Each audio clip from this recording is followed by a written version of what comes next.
जय हिंद चलपैरी, all of you my dear friends. This is Shiva Rathore from the चलपैरी series. My dear friends, आज के एपिसोड में हम जिस शख्सियत से रूबरू करा रहे हैं उनका नाम है जनाब श्यामपाल यादव. श्यामपाल यादव प्रधानाचार्य हैं, समाजवादी पार्टी के गद्दावर नेता हैं, जसराना से जिला फिरोजाबाद से बिलोंग करते हैं. तो आज मिस्टर श्यामपाल जी की कहानी, श्यामपाल जी की जुबानी हम आपको सुनवाते हैं. सर नमस्कार. नमस्कार जी, नमस्कार पत्रकार साहब, नमस्कार. सर कैसी धीमी आवाज हो गई कि चुनाव नजदीक आता जाता है आपकी आवाज धीमी होती जाती है, क्या बात है? नहीं, ऐसी बात नहीं है. धीमी आवाज क्यों रहेगी? आवाज तेज रहेगी. अब तो समय आ रहा है तेज आवाज का, धीमी आवाज का कहाँ है? 2022 के चुनाव को लेके आपकी पार्टी की क्या रणनीति है सर, कुछ बताएंगे? देखिए, पार्टी की रणनीति तो हमारे ऊपर के लोग बनाते हैं. हमारे राष्ट्रीय अध्यक्ष जी का जो निर्देश होगा, जो रणनीति होगी, उसका हमें तो पालन करना है. माननीय प्रोफेसर साहब ऑलरेडी जो प्रमुख महासचिव हैं, वो जैसी रणनीति बनाएंगे हमें उसका पालन करना है. रणनीति तो वो बताते हैं, हमारा लोगों का तो पालन करने का काम है. हम तो उनका अच्छा तरह पालन करेंगे. सर ये बताइए, जो 18 तारीख को जो मुख्यालय फिरोजाबाद पर धरने को लेके आपका जिला फिरोजाबाद में बहुत सारे कटआउट पोस्टर लग रहे हैं, इसका क्या मतलब है? ये किस संदर्भ में धरना दिया जा रहा है, बताइए. देखिए, आपको मालूम नहीं है, ये धरना तो इस संदर्भ में दिया जा रहा है कि ये सरकार की जो नीति चल रही है, पेट्रोल बढ़ाना, गैस बढ़ाना, डीजल बढ़ाना, गरीबों का कोई मदद नहीं करना, किसानों के प्रति कितने अत्याचार हो रहे हैं, इन नीतियों को लेकर हमारे फिरोजाबाद में धरना प्रदर्शन हो रहा है. माननीय पूर्व सांसद अच्छा जी के निर्देशन में, उनके नेतृत्व में ये धरना प्रदर्शन हो रहा है. और ये धरना प्रदर्शन बहुत भयंकर रूप से हो रहा है. मैं स्वयं पूरे जसराना विधानसभा क्षेत्र में घूम रहा हूँ. व्हाट्सएप के माध्यम से, फेसबुक के माध्यम से और आपके इस निश्चल प्रहरी के माध्यम से मैं तो जनता से ये अपील कर रहा हूँ, घर घर जाके, गांव गांव घूमकर, कि ज़्यादा से ज़्यादा भीड़ को ले जाऊँगा, कार्यकर्ताओं को ले जाऊँगा. मैं तो इतनी भीड़ ले जाना चाह रहा हूँ कि जसराना में सबसे आगे निकल जाऊँ. पूरा प्रयास कर रहा हूँ कि बहुत सारी भीड़ फिरोजाबाद धबरी पर इकट्ठी हो. हमारे माननीय पूर्व सांसद राष्ट्रीय अध्यक्ष जी के भाई हैं, अच्छे माननीय अच्छा जी पूर्व सांसद, उनके देखरेख में ये हो रहा है. उनको ये लगना चाहिए कि हम लोगों ने मेहनत की है. मेरा अपना तो यही है कि मैं बहुत सारी भीड़ इकट्ठी करके ले जाना चाह रहा हूँ, ताकि अच्छा जी का कहीं भी बात बहुत ऊंची हो जाए और उनके नेतृत्व में बहुत सारी भीड़ हो और सरकार को ये पता लगे, पूरे प्रदेश में सरकार हिल जाए कि फिरोजाबाद की जनता ने इस सरकार जो अत्याचार हो रहा है, जनता के प्रति जो अत्याचार हो रहा है, किसानों के प्रति अत्याचार हो रहा है. अभी देखिए कैसा कांड हुआ, किसानों को ही मार दिया गया. ये सब अत्याचार, पेट्रोल, डीजल, गरीबों की शिक्षा, बिजली, इतनी महंगी बिजली, इन सब के विरोध में ये सब हो रहा है. पूरा प्रशासन शासन और ये सरकार हिल जाएगी कि ये जो अत्याचार कर रहे हैं जनता के प्रति, ये ठीक नहीं हो रहा है. फिरोजाबाद की जनता 18 तारीख को बता देगी, धरना प्रदर्शन में बता देगी. हमारे पूर्व सांसद माननीय अच्छा यादव जी के नेतृत्व में जो हो रहा है, पता लग जाएगा कि अच्छा जी ने ये कितना अच्छा कार्य किया है. सर 2022 में सरकार बनाने को लेके आपकी पार्टी के मुखिया जनाब अखिलेश यादव या फिर आपकी पार्टी के पदाधिकारी जो बयानबाजी करते हैं कि 400 प्लस, आपको कैसे लगता है कि ये आंकड़ा आप छू भी पाएंगे? देखिए साहब, ये तो आपको लग रहा है, अभी देख रहे हो आप, हमारे माननीय राष्ट्रीय अध्यक्ष जी श्री अखिलेश यादव जैसे ही रथ यात्रा निकली है, और पुरानी बात क्या बताऊं, रथ यात्रा निकलते ही पूरे प्रदेश में आंधी चल गई है. भीड़ पर भीड़, पता नहीं किस किस पार्टी के नेता मिल रहे हैं, पूर्व सांसद, वर्तमान सांसद, पूर्व विधायक, वर्तमान विधायक, तमाम कार्यकर्ता जुड़ते चले जा रहे हैं. आप ये मान लीजिए कि जो माननीय राष्ट्रीय अध्यक्ष ने एक बार कहा था कि 400 सीट हम लेंगे, हमें लग रहा है 400 सीट पूरी हो जाएंगी, और 400 में अगर कमी भी रहेगी तो ये तो निश्चित मान लीजिए कि हमारी सपा सरकार पूर्ण बहुमत में बनेगी, इसमें कोई दो राय नहीं है। हमारे राष्ट्रीय अध्यक्ष जी के रथ यात्रा चलते ही एकदम और आंधी तूफान आ गया है।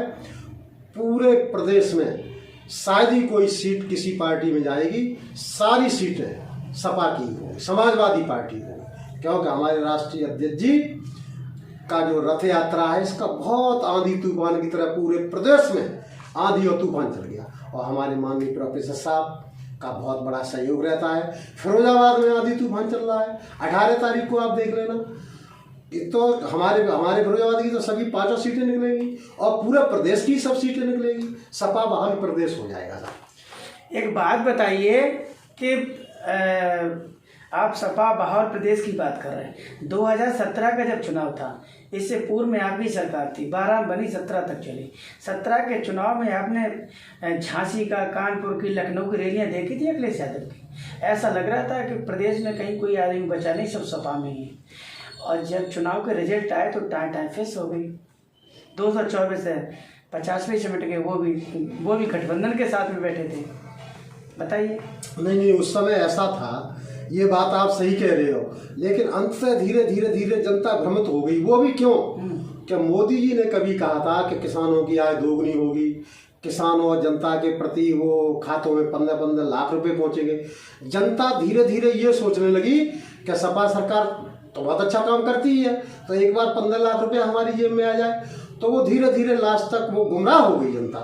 धोखे में ये सब बात बिगड़ गई और धोखे में बिगड़ते जनता ने वोट दे दिया बीजेपी को कि 15 लाख रुपए आ जाएगा, गरीब ऊपर हो जाएगा, किसान दोगुनी हो जाएगा। इनमें धोखे में मामला बिगड़ गया, धोखे की वजह से वो हो गया। ये जानती जनता अब जान गई। अब आप 2022 में देख लेना, 2022 में पूर्ण बहुमत से सरकार बनेगी। और माननीय अध्यक्ष जी का कहना है कि 400 सीट, तो मुझे लग रहा है कि वो 3 सीट 400 से ऊपर रह जाती हैं, वो भी सपा में ना आ जाए, 403 भी हो सकती है। क्या बात है सर, आपने श्यामपाल जी, आप प्रबुद्ध हैं और प्रधानाचार्य रहे हैं और निस्संदेह काबिल तारीफ आपका अनुभव है। और आपने जो चैनल के लिए समय निकाला है, इसके लिए अपने बेशकीमती समय में से बहुत बहुत शुक्रिया आपको शिवा राठौर की तरफ से। और एक सवाल, आखिरी सवाल है कि थोड़ा बताइएगा इसको, और 30 सेकंड में बताइए। ये तीखा सवाल है, जब सपा की सरकार थी, 2014 का चुनाव था सर, आप मेरी तरफ देखिएगा और गौर फरमाइएगा सर। इस समय आप तीखे सवाल का सामना कर रहे हैं आप। अच्छा। हाँ, तो जब सपा की सरकार थी तब बीजेपी का चुनाव था, तब बीजेपी ने बम्पर जीत हासिल की थी लोकसभा में। उसके बाद जीएसटी लगी, फलाना हुआ, ढिमाका हुआ, ये हुआ, वो हुआ, ना खाते में 15 लाख गए, ना कुछ हुआ। उसके बाद भी बम्पर सीट 350 सीटें मिली उसको लोकसभा में। उन्होंने जो कहा वो तो उन्होंने करके दिखा डाला। उन्होंने 2 बार लोकसभा ले ली, ठीक है। और आप सरकार में थे, उसके बाद बेसरकार हो गए आप। आपने अपनी गलतियों में प्रकाश डाला कि आपने कहाँ गलती की? नहीं, ऐसा था, जब जैसे मोदी जी जब चुनाव जीत गए थे, तो लोगों को ये लगा कि अभी प्रदेशों की भी सरकार बन जाएगी, उसके बाद शायद इसका लाभ मिलेगा। तो कुछ दिनों इंतजार करते रहे कि अब पैसा आ रहा है, विदेश से आ रहा है, काला धन आ रहा है। तो प्रदेश वालों ने सोचा कि कहीं हमारा प्रदेश पीछे ना रह जाए, इसलिए वो मोदी जी की बात को देखते हुए और उन्होंने योगी जी की सरकार इसलिए बना दी कि हमारा लाभ न कहीं छूट जाए। बाकी सपा के बराबर क्या ये सरकार कर सकती है। अब लोगों को सच में ये जानना हुआ है कि ये धोखा हो गया, हमारे साथ छल हो गया।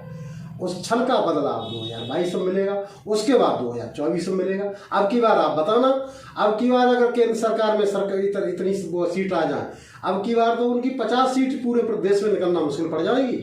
ये समय अब लोगों ने पहचाना है, पूरा देश जान गया, पूरा प्रदेश जान गया, पूरा देश जान गया कि ये बीजेपी ने हमारे साथ छल किया है।